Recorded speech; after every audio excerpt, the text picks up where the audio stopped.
Grew up in northern Minnesota, lots of lakes, did a lot of swimming, just loved the water, came down south, and eventually I always knew I wanted to dive, so once I started to dive, it was all clear water diving. But basically, a part of the Special Response Team, SRT, for Richland County. I'm what they call a special deputy, not a reserve deputy, but a special deputy. So I have not gone through the academy. Sheriff Lott and I know each other very well, and so I've been diving now for almost 20 years, and we got to talking, and he said, well, I'd love to have you on my dive team. And so we swore in. I carry a badge, and I do 24/7 response for Richland County. It's part of the open water rescue and recovery operations.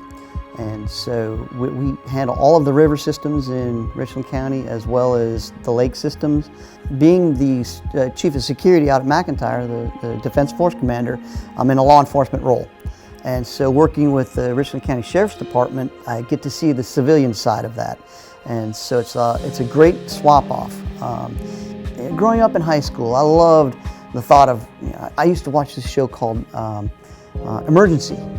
I don't know if anybody remembers that show at all, but it was a show that came on, and it was at this fire department where these paramedics would go out and rescue people, and I was enamored by it.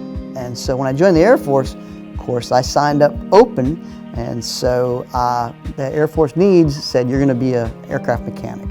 And so I worked in the aircraft maintenance world for 18 years before I finally was able to cross over into what I enjoy, which was that emergency responder role. And what helped out there was I went from working in logistics for a while to becoming the commander of the civil support team, or the deputy commander of the civil support team, eventually the commander of the civil support team.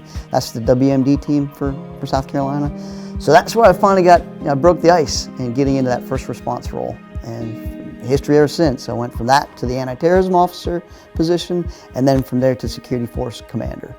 It's been a lot of fun, been very rewarding. If you had asked me 20 years ago would I be doing this, I would have said no. But somewhere along the line I decided it would be a good idea to sign up and help these folks out.